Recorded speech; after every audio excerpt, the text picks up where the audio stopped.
it was take a step back financially to unload the burden of a day job that I at that point had despised, and had confidence that even that step back would eventually propel me forward to a place that was better than where I would have been otherwise. Welcome to the Real Estate Marathon Podcast, your guide in the race to financial freedom through real estate investing and sound financial practices. This podcast is for anyone interested in learning more about real estate investing, personal finances, and a new take on traditional retirement. Now, here are your hosts, Larry Fierro and Mike Moe.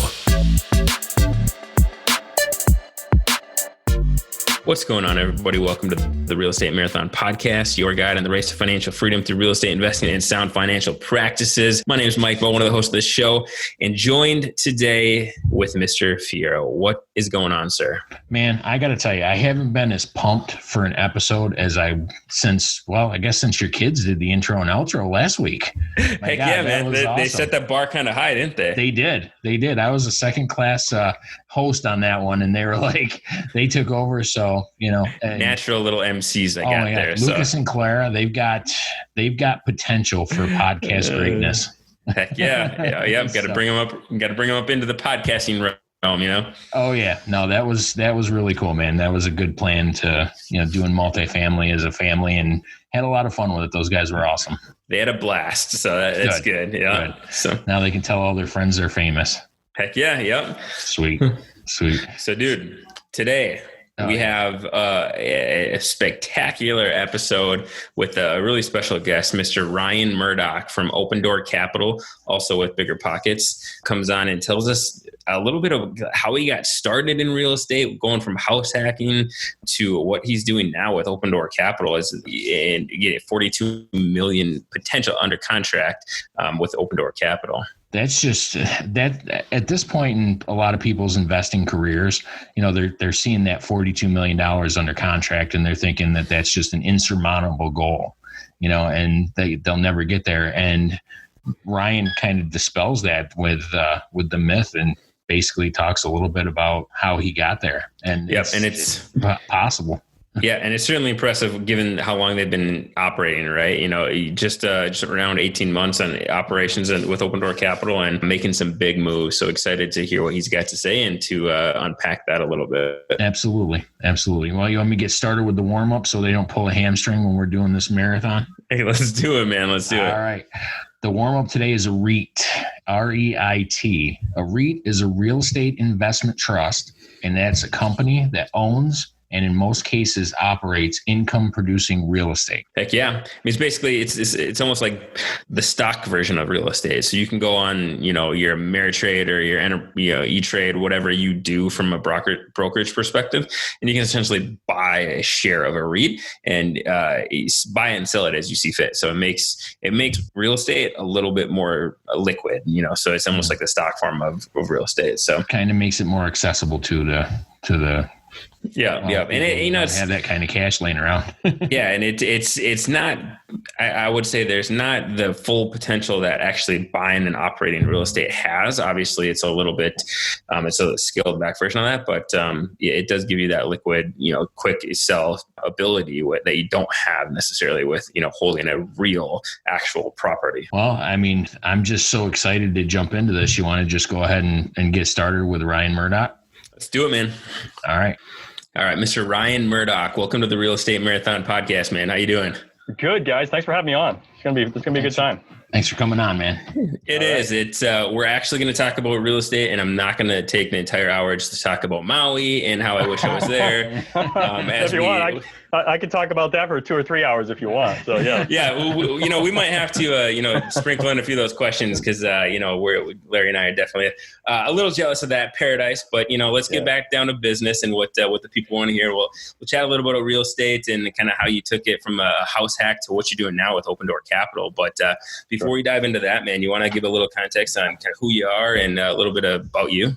Sure thing. Yeah, my name's Ryan Murdock. I am currently the VP of Acquisitions for Brandon Turner's Open Door Capital. And Open Door Capital is a company that focuses exclusively on mobile home park acquisitions. So we have a couple funds open right now. We've closed on, I think, about 15 million in mobile home parks in the last few months. And we've got another 25 or 27 million under contract right now. If all that were to close, and chances are some of it will fall out, but we'll be up around 1,500 lots under ownership in the next few months. I live in Maui now, as you had mentioned, but I moved out here about 2 years ago.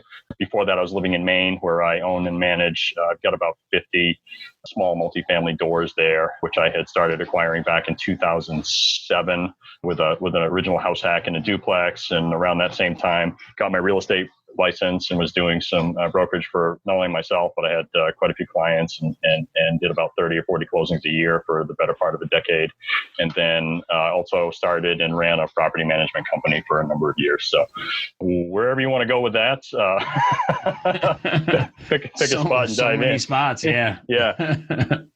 Well, yeah, let's start at the beginning, man. You, it sounded like, starting in 06, 07, you had a plan to get into real estate and dive in and take it forward. So why did you choose real estate? Because I really didn't know what else to do. I was in electronics manufacturing for almost, actually a little over 10 years and had done quite a bit of traveling. I lived in Asia for a while and just, it was all over the place, which was great as a kind of young single guy. As I got a little older and got married, the kind of the allure of international travel and living out of a suitcase tended to die off a little bit. So I figure I should kind of be responsible, try to settle down. And I really, honestly, just didn't see myself in a W-2 corporate job for, I was in my late 20s, about 30 years old. I didn't see myself doing that for another 30, 35 years. As much as I enjoyed it, I just knew I didn't want to sustain that. So I started looking around at just, ways to not do that anymore. And this was in 2007. So there was some information online, but nothing like you have today. I mean, there weren't all the podcasts, the tremendous number of resources there are now. But in my small amount of searching and talking to people, real estate was kind of this recurring theme that like this is a good thing to invest in and a good mechanism to get out of the rat race, so to speak, and create some passive income. So moved back from Asia, went back to Maine, where I'm from, and bought that duplex that I had mentioned. Lived in one side, rented out the other. Inherited some terrible tenants, so I immediately had my first trial by fire in property management and evictions and all the things that go along with bad tenants, and just continue to build my portfolio from there. So I started with a duplex. I bought a couple more duplexes and was able to find a seller finance portfolio of about 20 doors, small multifamily portfolio, and just slowly built my portfolio. Awesome. Now, when you were considering what to do, was there one specific moment, an aha moment we've been calling it, where you were doing your electronics manufacturing and you just said, I'm done. This is the catalyst that's going to get me into the real estate? It was more of a catalyst to get me out of that industry. So I had been I was in Singapore for a year, and then I lived in Hong Kong for a year. And if I was going to sign on for another year, I would have had to relocate to Shanghai. And I had been to Shanghai and visited it, super cool city, but I didn't want to live there for a year. So that was like, it was either sign on and do that or pull the plug and do something else. So that's kind of what forced my hand to say, okay, now I've got to act, and just dove into real estate. At that time, did you have, was that where you already had your portfolio going and you had a little bit to be able to step away from that W-2 when you kind of got that decision? No, I had to do both. So when I left the electronics job and moved back to the US, I still had to get another W-2 job. My passion, my drive was all real estate focused, but having no experience and one duplex, that other unit wasn't enough to sustain me. So I had to work a series of jobs that I really despised just to keep the income and allow myself to continue buying properties. That was one of the reasons that I had started around the same time a property management company, where I figured that was just another mechanism to help me earn income that would allow me to step away from my W-2 job and stay focused on real estate. So between the property acquisition, the small management company that I was running, and getting my real estate license, just that's three different income streams now that all kept me centered around my goal, which was real estate investing. And it took me a few years. I think it took me a year and a half, 2 years before I had enough going on. And it probably wasn't enough going on for a reasonable person to justify quitting their job, but I had it and said, all right, I quit. I'm all in on this stuff. And that's what I did. So there was a few very lean years of like that shell game of moving money around and how am I gonna float through this month, and man, I'm terrified, and that whole thing. Yeah. Just keep hustling, keep grinding, and I survived to tell about it. Nice. Yeah. And I want to highlight something that you did. And we were talking with Will Coleman from Rand Cap earlier, and he kind of mentioned the same things. You got a job in the industry. So you got a job doing that made you a better investor, right? So either the property management company or the brokerage, like all of that probably gave you ammo for your investing career, right? Yes. Yeah. And especially when I got my real estate license, the agency that I was working for at the time, the woman running that agency, she knew I wanted to do it full time. But anybody that starts out as a real estate broker, you don't just flip a switch and you're up and running. You've got to build out your clientele. You've got to promote yourself. You've got to network. This is a process that evolves over a period of time. And she said, she knew I wanted to quit my day job. And she says, whatever you do, don't quit your job, build out your clientele, build your whole thing, and then quit. And the next day I came in, I said, look, I quit. I'm out. So I have to make this work. And it was convenient in a sense that she had just parted ways with sort of the administrative assistant in the real estate office. So she was hiring for somebody. And I didn't want to be an administrative assistant, but like you had just said, it was a way to it was a job that complemented what I really wanted to do. So I was in the real estate office all day because I was now the administrative assistant doing tasks that really wasn't excited about, but they were real estate related. And it allowed me to man the phones. And there were enough other people in that office that if I wanted to go out and do a showing, somebody could cover for me for a half hour where I ran out and did a showing. So that was a great way to earn a small paycheck for that new sort of W-2 job, but within the office and within the realm of what I really wanted to do was to continue investing in my own real estate. Was that tough to do? So coming from, I'm assuming, you were working in your industry of was electrical manufacturing, right? Yep.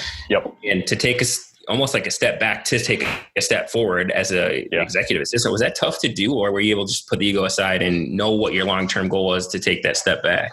Yeah, I was able to put that aside, and it's funny. We'll probably get into it later, but that theme has recurred a couple of times. Most recently, a couple of years ago when I moved out to Maui. But it was take a step back financially to unload the burden of a day job that I at that point had despised, and had confidence that even that step back would eventually propel me forward to a place that was better than where I would have been otherwise. So yes, I consider it a small sacrifice. Do what you got to do.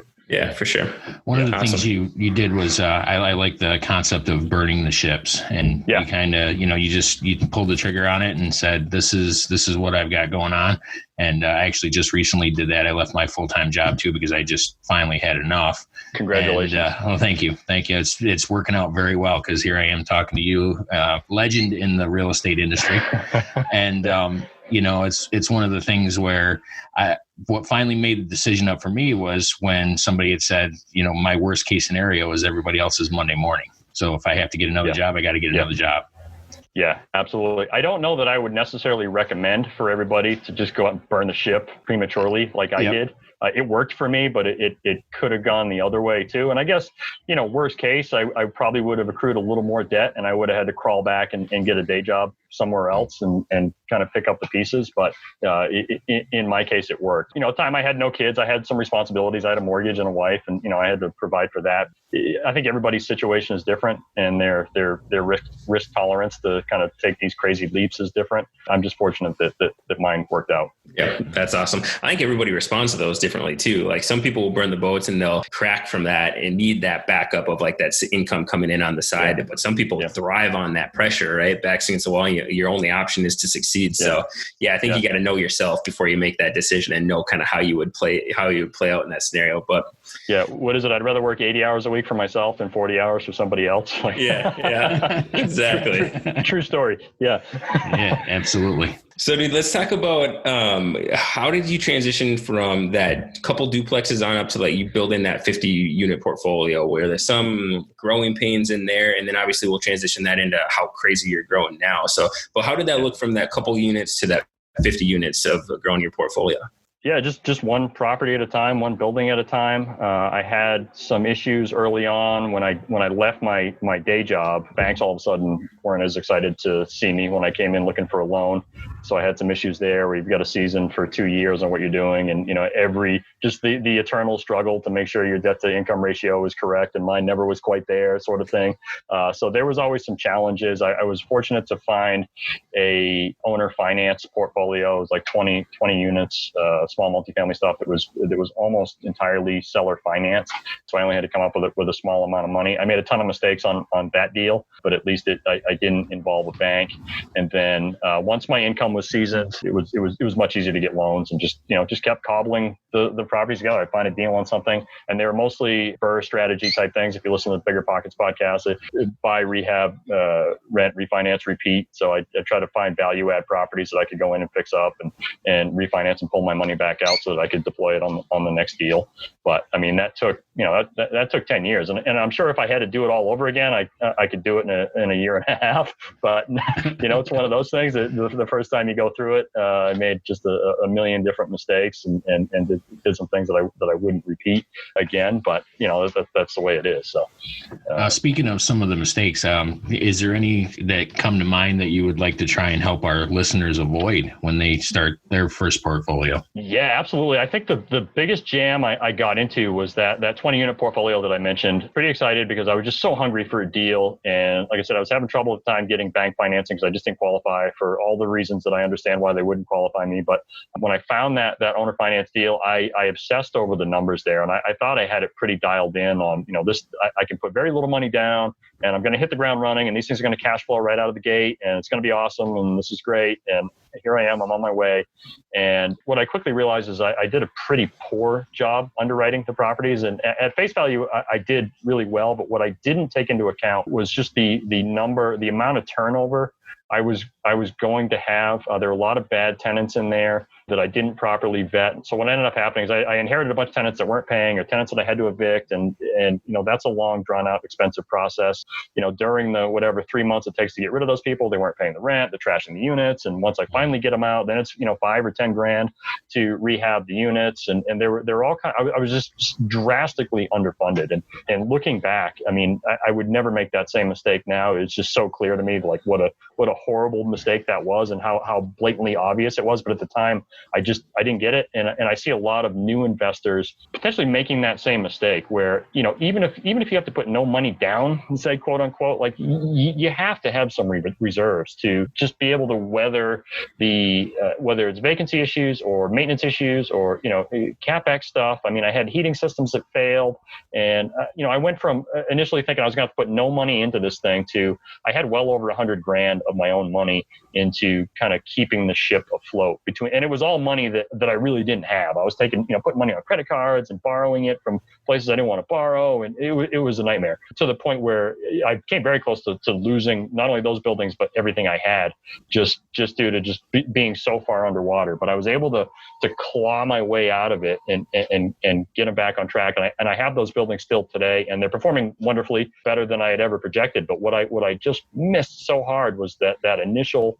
like 12 to 24 month turnaround period between deferred maintenance and occupancy issues. And I would I want to just stress to anybody that's buying any real estate, whether it's a single family home or, a $10 million shopping center, is you've got to have adequate reserves on hand and actual accessible cash that you can use in a jam, because whatever you underwrote, there's going to be surprises. So now, even like with all of our mobile home park underwriting, we're ultra conservative, that we're raising enough money so that we have a tremendous amount of reserves, and there's usually a 20% fudge factor for surprises. You just have to have it. And for a new investor, if you're buying a small property, say you're buying a duplex and you've got a surprise of the roof leaks, or you've got a heating system that fails, and you've got to come up with $5 grand to fix it. I mean, most people can probably cobble together $5 grand in an emergency. Not everybody can, but you could probably scrape and claw and beg and borrow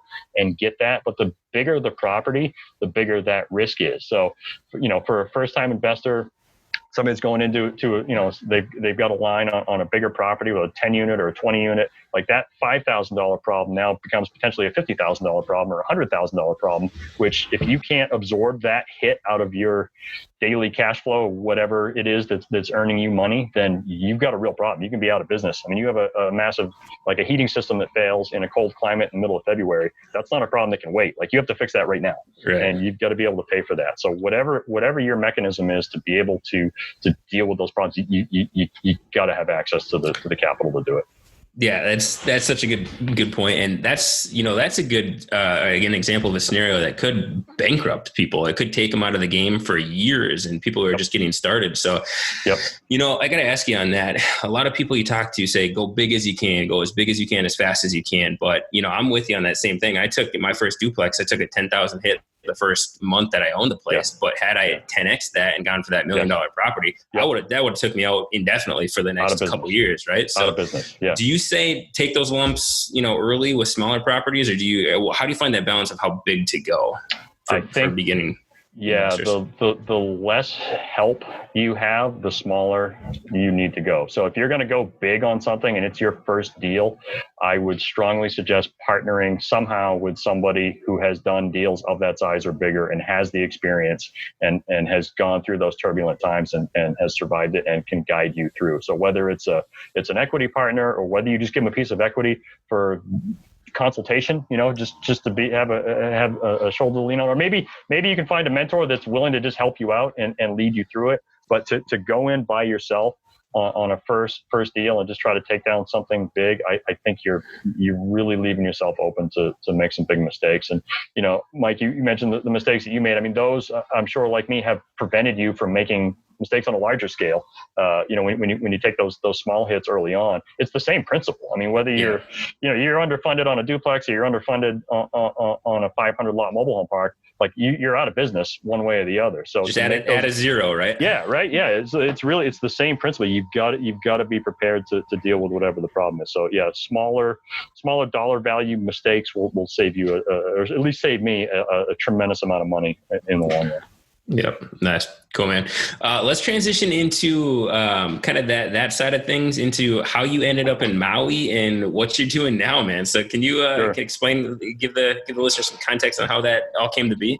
Sure. Yeah. So Brandon Turner and I own that mobile home park in Maine. It was a small park that we just kind of, he was looking for a park before we really got Open Door Capital spooled up. He was looking for a mobile home park. He had a 1031 exchange and decided that the mobile home park would be a good place to put it. And that's how him and I kind of partnered up, is he was looking for a park, and I happened to find one that was local to me in Maine. Sent it to him. He ended up liking it, came out, we did some due diligence, and he closed on it. So we kind of built a relationship there where I was the boots on the ground, and he had come to the park that one time, but really I just was reporting back to him and really taking care of the day-to-day stuff in that park. So we just built a friendship, and from there, it was about a year and a half after, about a year after we bought that park, he bought a house out here in Maui and just sent me a text that, hey, can you come out? He says, if I buy you a flight, will you come out and just help me get settled in the house? I got a bunch of stuff, because the house had been vacant for a few months and he needed some help, and like the shipping container was at the port, just all kinds of logistical stuff. So nice. I said, yeah, sure, I'll come out. I've never been to Hawaii and don't know anything about it, but I'll book my flight before you change your mind. Yeah, right. No complaints with that. Yeah, no, came out and just immediately fell in love with the place. I mean, it's just gorgeous out here, just absolutely beautiful. And my wife and I had been kind of looking for a change of scenery. We were tired of the Maine winters, and we weren't looking to move full time anywhere, but we were looking for a place in the winter to maybe escape a little bit. So we kind of had our eyes open looking for something. And so I was out here for a week, and that quickly led to, like, there was more than I could do in a week. So that led to a month. And then over that month, Brandon and I kind of devised a plan where I was able to move out here. So he needed, this is where that recurring theme, he needed a sort of a personal assistant, admin assistant sort of role, and some help with some work he was doing with Bigger Pockets. And there were, a few other things. So we kind of cobbled together this job description. And again, sort of recurring theme is the pay was not all that great. I was certainly taking a step back from the money I'd been earning in Maine doing my brokerage brokerage, and I was doing some consulting and some other things, but I just absolutely leapt at the chance to do it because I knew, number one, quality of life out here, I knew, and it has proven to be true, is exponentially better than it was before. And then my ability to earn money in what we've done with Open Door Capital and some other projects has put me now far ahead of where I was before. So it was that kind of take a step back, knowing that it's going to be full speed ahead from there. So yeah, that was just under 2 years ago that I moved out here and have not looked back. Nice. That's awesome. Can we talk a little bit about Open Door Capital and exactly what the business model there looks like and where you guys generally invest in the mobile home parks? Is it nationwide? Sure. Yeah, so it was about a year and a half ago that we really got serious. A couple months after I moved out here, Brandon and I really got serious about acquiring mobile home parks as Open Door Capital. And it's interesting to watch the business evolve as it has so rapidly. And one of the things I love about working with Brandon is he's so well known, and he has such an incredible platform with his podcast audience and his Instagram following, that his ability to attract quality resources is like nothing I've ever seen. So if we need help, we need money, or we need anything, like he just puts a post on his Instagram. We have 200 people that want to help out. So we've been able to attract some very high quality people. So when it started out just kind of me and him, and we were doing all the underwriting and all the lead generation and trying to figure stuff out, slowly but surely we kept adding people that were very good in their specific niche or their area. So we've got a team now that's 8 or 9 people that are all extremely good at what they do. So we originally were targeting all over the country. We wanted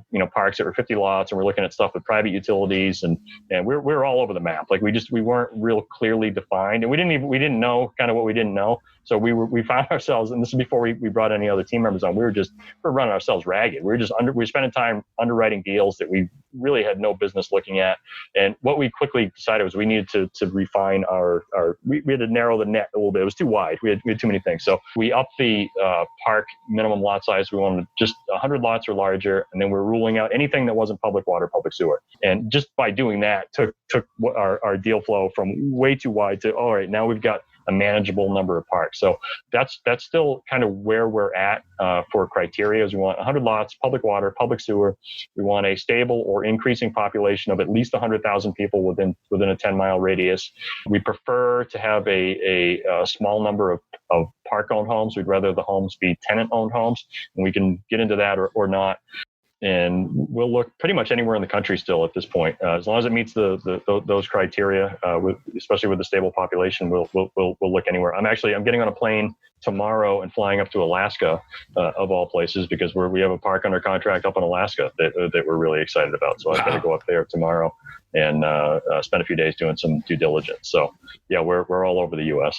From Maui to Alaska. Nice. Yeah. I saw just the post recently on Instagram that you're speaking of that, that shows kind of the map of you guys, and it's lit up all over the place, man, from East Coast to West Coast, and now obviously to Alaska. So that's awesome. Yep.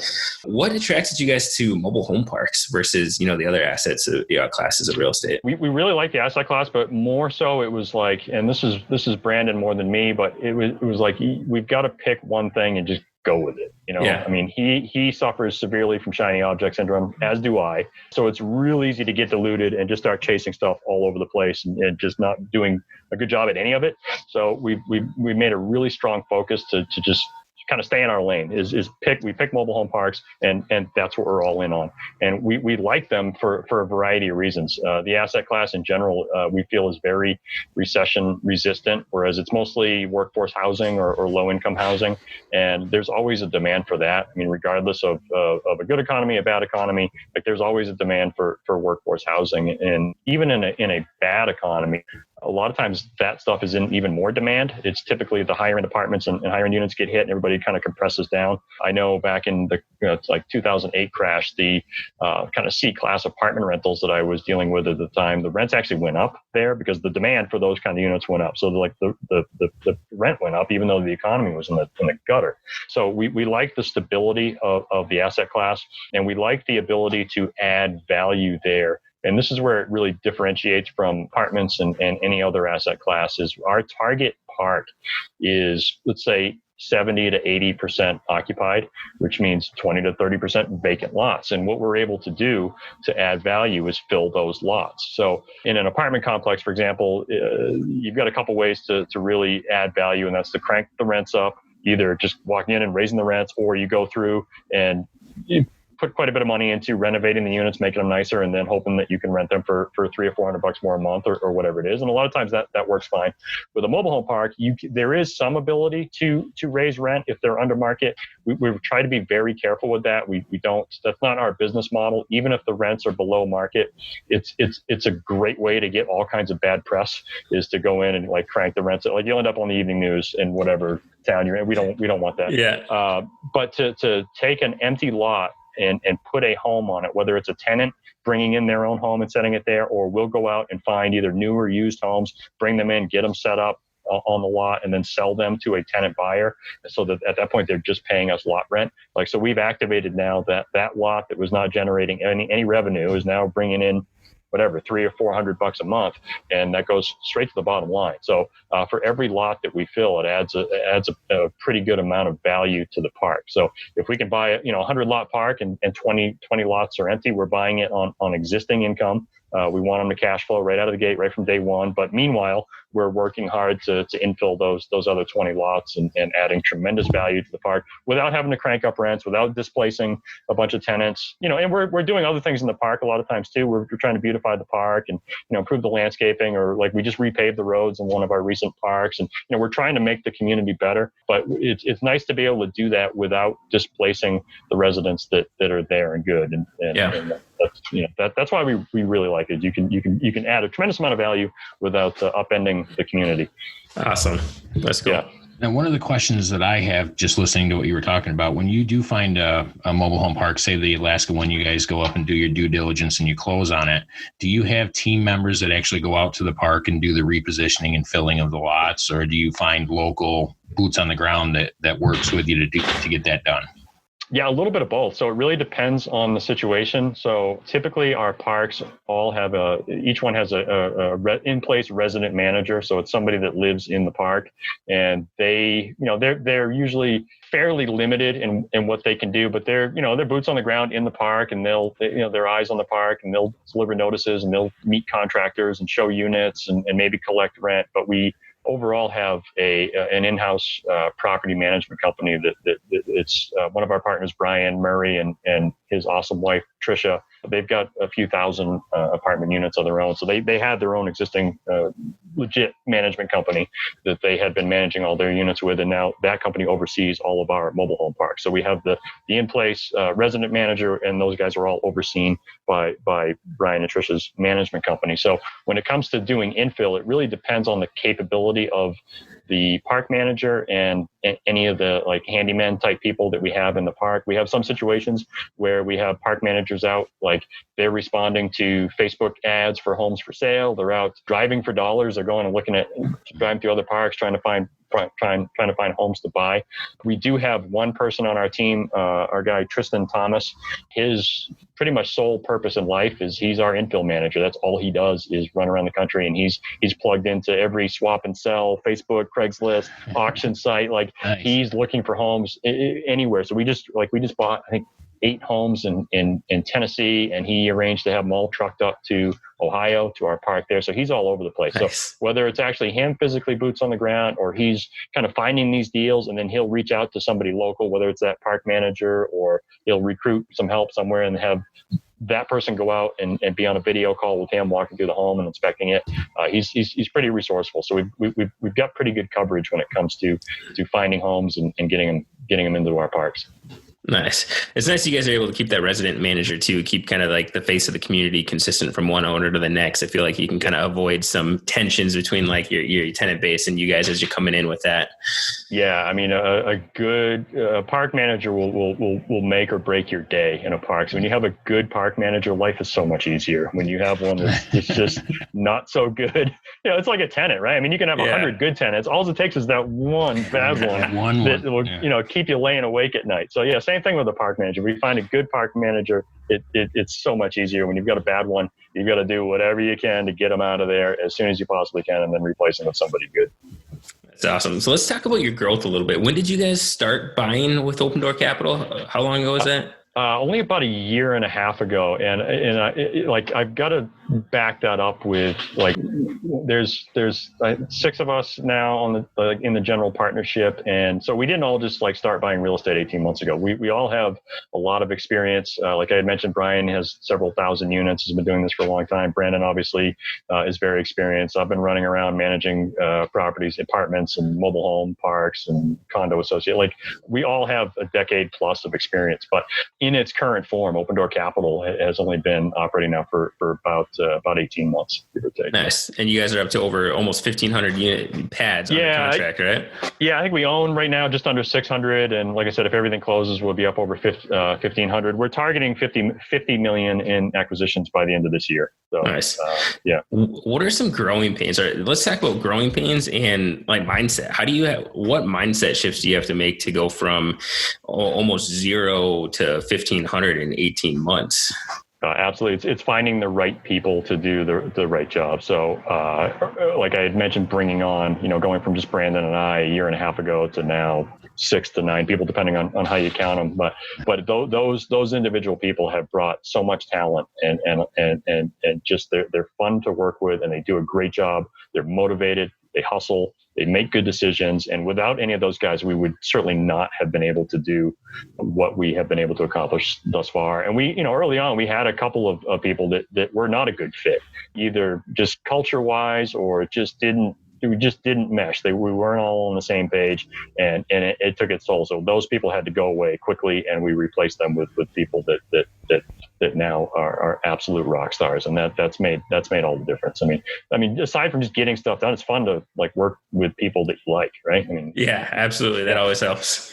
Yeah, they're enjoyable to talk to. There's nobody on the team that just oh man, I wish we didn't have that guy, and everybody will come out to Maui and we'll do stuff. So we're all business, but man, we like to go out and have a good time too. So it's fun to go out and paddleboard or surf or do fun stuff here with your team. Nice, that's awesome. Was there a lot of surfing opportunities in Maine, or did you have to learn that when you got to Maui? I don't like cold water. There's plenty of water in Maine, but it's all cold. So no, I like it out here much better. Nice. I'm from Minnesota, and I kid you not, there's people surfing Lake Superior in the middle of winter. Yeah, I don't doubt on ice beards. Yeah. It's insane. Yeah, it's not my thing. Nope. I'm with you. Nope. I'll stay inside by the fire. Thanks. Yeah, New York either. No. Basically, Outdoor Capital. You guys have been working for 18 months. I'm sorry, Open Door Capital. Although outdoor, now somebody's going to steal that name. Well, see, now you were just talking about being outdoors and surfing, so my mind is in the ocean. For Open Door Capital, you've been doing it for 18 months, and you're looking at getting 50 million under contract by the end of the year. How far do you plan on taking it? How far do you want to go with it? Is it limitless, or do you want to just expand as far as you can, or do you have a number in mind?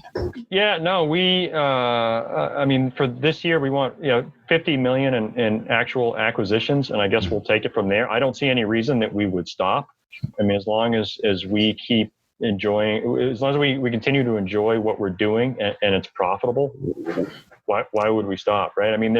There's some limits in terms of, and this isn't even really a limitation, but it's more of just taking on new parks. So we wouldn't want to necessarily close on 10 parks all in the same month and dump them all on our property managers like that. Just from a logistical standpoint, it is tough. So I think that may be the only thing that would allow us to slow down, or at least get more selective. I think that's what we're doing and I've already seen this, where we've got a lot of deals in the pipeline, a lot of stuff under contract. We may pass on a deal that 6 months ago we would have been all over because we didn't have anything else. So I think if there's any sense of slowing down, it's not so much slowing down, just being more selective in what we acquire. Nice, awesome, man. As you're going through this explosive growth, is there one person or skill set or mindset that has really contributed to that success, or is it a handful of different things? Yeah, for me, it's really been, because when I look at everything that I've done before with real estate acquisitions and management, for me, it's always been hands-on. So I always lived within a few miles of what I was doing, and anything that I bought, I was able to go and touch and see. And once I had it, I could drive by it, look at it, and go whatever. It was just I was very hands-on,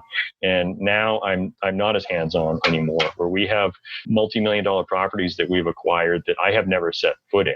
And that's not necessarily a bad thing, because if I haven't been there, it means one of our qualified team members that I trust has been there.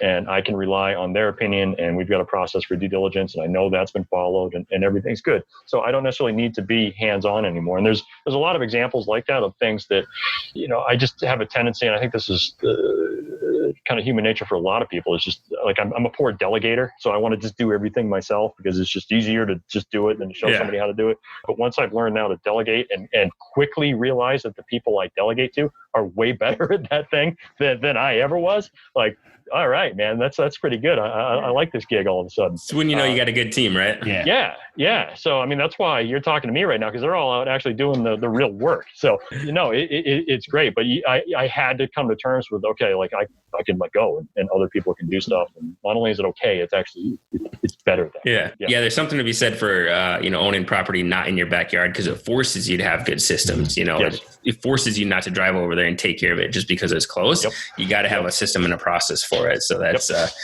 key, especially when you're not having it right in your backyard. So, all right, man, let's shift over some random fun questions, man. I want to know about Maui. What's your favorite part about Maui? I'm an avid scuba diver at this point. So any chance I get, I've got air tank strapped to my back and I'm in the water scuba diving. So, I mean, there's a lot of fun things to do here. We're surfing, we're bodyboarding, we're hiking, we're on the beach, we're doing all kinds of stuff. But hands down, I love scuba diving. I think I just checked off my 100th dive in the past 11 months here. So, I mean, there's great dive sites. I can drive 10 minutes down to the beach and do some awesome dives, or we'll charter a boat and go out. But yeah, any chance I can get, I'm in the water. That's awesome, man. I said at the beginning of this, I was going to take some selfish time and ask you some questions. And like I said, my wife and I were there in December, and immediately when I was there, I'm like, I got to move there. And her comments are, it's just paradise. It's just vacation. Once you actually get there and you start working, it's not going to be all like it is on vacation. How is it working in paradise, man? Is it just as good as it was on your vacation when you first got there, or does it kind of wear off a little bit? No. I say novelty has not worn off yet. I hope it never does. We're pushing 2 years and it hasn't. And of course, I do work here. So I don't care what you do. There's always bad days. I don't care how much you love your job. Yeah. There's still stuff that just frustrates you. And you're like, man, I can't wait for this day to be over because it just sucks. But overall, living here is fantastic. I mean, to be able to just take a couple hours out of my day and go down and jump in the water and surf or bodyboard, and then just come back with a, kind of refocus with a clear head and grab dinner and maybe plow through some emails and do some work like that. Just having those kind of world-class activities, 2 miles down the road, it's phenomenal. All right, I'm going to make sure my wife listens to this. This is the only episode she's going to listen to, but she's going to have to hear that part. It's funny because when I came out here originally, I was by myself. My wife was back in Maine, and like I told you, Brandon and I kind of hatched this plan where I could justify moving out here. And I called my wife. I'm like, honey, we're moving to Maui. I said, quit your job, get on a plane. And she's like, whoa, just slow down. I said, all right, well, you don't have to quit your job, but get on a plane as soon as you can to get out here. And like she was here within 10 minutes. She's like, yeah, we're moving here. Didn't have to take much to convince her. Huh? No, just get out here and you'll be sold, guaranteed. Yeah, it's awesome. Now, the one question that I had, I didn't really care how long we ran. I was going to ask this question one way or the other. How did the nickname Mercenary come to be? I don't even remember who coined that, but that I think stems from, we go back to even my electronics manufacturing career, and I was just kind of that sort of gun for hire where, again, I was in my 20s, I was single. I was one of the few people in the company that could just jump on a plane on a whim and go put out a fire somewhere. So that was kind of my primary role was, traveling around to different production facilities, and whether it was training new hires or, untangling some mess or whatever, I was flexible and could just do that. And that kind of carried over to real estate, where I'm not real good at anything, but I can do a lot of things good enough. So even at Open Door Capital today, I'm a lot of times just a utility player. So if Walker's getting backed up on underwriting, even though I'm not as good at it, I'll take a couple of deals and underwrite those just to try to alleviate the bottleneck. Or, anywhere there's an issue or a fire to put out, I tend to just gravitate there and try to fix that and maybe help implement a system to make that bottleneck go away. Or if we know it's just temporary, then that's it. But yeah, the mercenary, just kind of roving around, doing what needs to be done, whatever it takes for the almighty dollar. That's kind of where that name came from. from. Well, if there was an award for coolest nickname out of any of the guests that we've interviewed, I'd be awarding it to you right now because that is the coolest. Yeah, I've been called a lot worse by a lot of people, so I'll take that one and run with it for now. I don't know, man. The way that you're describing that almost sounds like the Swiss Army knife of Open Door Capital rather than mercenary. Yeah, I've been called a lot worse than that too. So keep trying. But yeah, I'll take it. Nice, man. All right, so I've seen some things on Bigger Pockets and on your Instagram about this Squawk Like a Bird shirt, and I've seen some things about the donations going to the Maui Humane Society. You want to just give us a little overview on what that is? Yeah, so I'll try to keep this as short as possible, but a few months ago, I came across a baby bird. I was driving down the street in my neighborhood, and this little lovebird came waddling out in the middle of the road, and he had fallen out of his nest. He barely had any feathers on him, and so I took him home, and I've raised a bunch of birds years ago, and brought him home and like syringe fed him, hand fed him for, I don't know, 3 or 4 weeks until he was big enough to fly. And my goal the whole time was to release him back into the wild, and that's what happened. He finally got big enough, and one day he kind of jumped off the table and onto the railing and flew away. And I was devastated. Like, I knew that was happening, but I'm like, oh my God, he's gone. And I was a mess for like 2 days. And it was like, 2 days after that, Brandon is out in the yard here recording some video, and he had Mike filming him, and he's going through one of his things that you see online, and he had this I don't even know if it was teleprompter or what, but he's going through his spiel, and all of a sudden, out of nowhere, Stuart comes flying in and lands on Brandon. I don't know if you guys have seen the clip, but it's hilarious, where Stuart just lands on his neck and is like picking away at his neck while Brandon, who barely skips a beat, keeps going on with his thing. But so Stuart started gaining some traction, and I've taken the BURR acronym and just put a D on it. So now it's Bird. So I've been doing some posts with that. Then got a mention on one of the Bigger Pockets podcasts, and that story was told to now where Bigger Pockets has picked up on it and started doing T-shirts and mugs and all that kind of stuff. So what I decided though, when Stuart landed on Brandon, was like, he's a hazard to his own safety. Like, he can't be a wild bird. I've made him too friendly. He's going to land on the wrong person. Like, like, he wasn't afraid of my dogs. Like, he was probably going to be in trouble. So now Stuart had 2 days of freedom, but now he is he's back with us now. There he is. So Stuart's our pet, and he's a good guy. So anyway, we've got these Bigger Pockets has released a line of shirts and stickers and cool coffee mug here, Squawk Like a Bird. Awesome. And that went back to the story that they had told on the Bigger Pockets podcast about like dealing with contractors and how much of a headache that can be. And like, you got to squawk like a bird and be the loudest bird to get your contractor's attention. So that's just launched this brand of stuff. So what we're doing now is all the bird merchandise. Bigger Pockets has graciously allowed all the profits to be donated to the Maui Humane Society. I'm matching up to $1,000, and Elliot Smith, a friend of ours, he's put up $500, and we've got some other people throwing in some money. So from now through the end of the month, I don't know when this podcast airs, but now through the end of July, any of the bird Bigger Pockets merchandise, all those profits and proceeds go to Maui Humane Society, which is pretty cool for a little bird that we just found like running across the road. Stuart. That's awesome, man. Yeah, Stuart's a good guy. Nice. We'll have to grab some links that we can direct folks to get that merchandise so we can help support that. Oh yeah, that'd be awesome. Yep. In the month of July as well. So yeah, awesome, it's right now. It's biggerpockets.com/shirt, and they're all the stuff is right there. It's easy enough. All right, cool. Yeah, we'll include that and everything here. So awesome. Well, you want to let the viewers know where we can get in contact with you, where they can follow along with Open Door Capital? Sure thing. So our website is odcfund.com, like Open Door Capital, odcfund.com. You go there, and all the information, if you want, like the technical info on our fund, and if you're an accredited investor and you want to ride along with us, all the fund information is there. You can read the bios on all of our team members. If you want to shoot me an email directly, you can get me at Ryan, RYAN, at odcfund.com. I'm pretty active on Bigger Pockets. I'm on Facebook, and Instagram is at Ryan.Murdock21. Where I tend to post more scuba pictures than I do real estate stuff. But if you want to check it out, you can find me there. Yeah, nobody's going to complain about looking at those the beautiful Maui pictures. So that's awesome. Yeah. Awesome, man. Well, we really appreciate you taking the time coming out of your day and letting our listeners get a little bit of peek behind what's happening over at Open Door Capital and a little bit of knowledge off you, man. It was really awesome talking to you. Yeah, I appreciate you guys having me on. It was a lot of fun. Thank you. Thanks, Ryan. Thanks. Take care. All right. That was Ryan Murdock from Open Door Capital. And Larry, how about that one, man? Bro, I was like, what is going on with this? You know, he was such a cool guest, man. He was talking about all the stuff they got going on. And at one point when he was talking about the Squawk Like a Bird campaign, he was talking about Stewart, and he just produced Stewart out of thin air. It was literally like pull the dang bird out of his pocket, man. That's I was like, whoa, where'd the bird come from? Did I miss something? You know, it's like he had that planned. It did, you know, and that right there is an entertainer. You know, you know that he's done some big things when you can just produce a bird out of thin air, man. Yeah, man, it's awesome. Some great knowledge and some great context going from, you know, the house hack and a duplex to owning the brokerage and, you know, building up that small portfolio, and then to the massive things they're doing over at Open Door Capital, you know, with Brandon Turner and team, really taking the mobile home park by storm. So.